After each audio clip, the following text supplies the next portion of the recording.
आता 7 नंबरकडे जाताना ना फार इंटरेस्टिंग गोष्ट आहे. म्हणजे राहू अटॅचमेंट कडे घेऊन जातो आणि त्याच्या उलट केतू 7 नंबरची जी Detachment एनर्जी कडे. ती केतूला रिप्रेझेंट करते, ती डिटॅचमेंट कडे घेऊन जाते. मग ह्याच्यामध्ये माणूस इंट्रोवर्ट होतो, इंट्रोस्पेक्शन चालू होतं. आणि केतूवाली लोक जेव्हा इंट्रोस्पेक्ट होतात, केतूवाले लोक जेव्हा स्वतःमध्ये झाकून बघायला सुरुवात करतात, मी कोण, माझा लाईफ पर्पज काय, जन्म माझा कशासाठी झालाय. तर हे केतूवाल्या लोकांचं आत्मपरीक्षण करण्याची पद्धत वेगळी असते. हे कधी डिप्रेशन मध्ये जात नाहीत. ह्यांच्यामध्ये बऱ्याच वेळेला पाहिलेलं आहे की रिलेशनशिप मध्ये 7 नंबर वाल्यांना केतूच्या एनर्जीमुळे बऱ्याच वेळेला काही ना काही अपडाऊन आणि फ्लक्च्युएशनचा सामना करायला लागत असतो.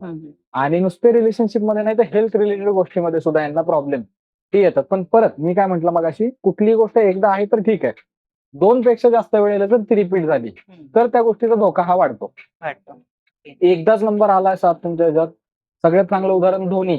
आपण क्रिकेटमध्ये धोनीला ओळखतो 7 नंबरनी. ते जर्सी नंबर पण 7 आहे, 7 त्याची जन्मतारीख 7 आहे. 7. पण त्यामुळे त्यांची इंट्युइशन एवढी स्ट्रॉंग असती ना, की बाकीची जग दुनिया बघू शकत नाही ते पाहतात.